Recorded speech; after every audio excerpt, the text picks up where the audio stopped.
Bà xưa sẽ đọcគ្នាcho nó không video này dương mà sắc xa âm pi homophone bà homophone cứ bịa khócគ្នាcó bàn tay dương an đôiគ្នាtaoគ្នាcho taoគ្នាcái lên mà mờ bịa bao dương bịa này dương an thao where taoគ្នាđọc ví dụ son vợ é where bà bịa này có dương an thao where đấy chẳng dương an đôiគ្នាtaoគ្នាbàn tay ta sẽ khócគ្នាហើយអត្តន័យក៏ខុសគ្នាដែរវាមួយនេះគឺសំដៅទៅលើការពាក់ខោអាវតើអ្នកហើយវានេះគឺសួររកទីកន្លែងតើអ្នកមកមើលពាក្យបន្តទៀតពាក្យនេះយើងអានថា here បាទ h ear here ហើយពាក្យនេះក៏យើងអានថា here ដែរបាទ here មួយនេះគឺយើងស្ដាប់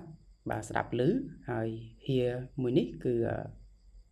ទីនេះបាទយើងប្រែថាទីនេះតើទាំងអស់គ្នាមកមើលពាក្យចុងក្រោយពាក្យនេះយើងអានថា mail បាទ mail m a i នេះស្រៈ a ទាំងអស់គ្នា l mail ហើយពាក្យនេះក៏ mail ដែរទាំងអស់គ្នា a បលែង e នេះស្រៈ a ដូចគ្នាដែរ mail អញ្ចឹងពាក្យទាំងពីរនេះយើងអានដូចគ្នាបាទប៉ុន្តែសរសេរខុសគ្នាហើយអត្ថន័យក៏ខុសគ្នាដែរអញ្ចឹង mail មួយនេះសំដៅទៅលើសម្បត្តិបាទសារហើយ mail មួយនេះសំដៅលើភេទប្រុសទាំងអស់គ្នាអញ្ចឹង homophone គឺយើងទៅសេពាក្យខុសគ្នាទាំងអស់គ្នាអានដូចគ្នាហើយអត្ថន័យក៏ខុសគ្នាដែរ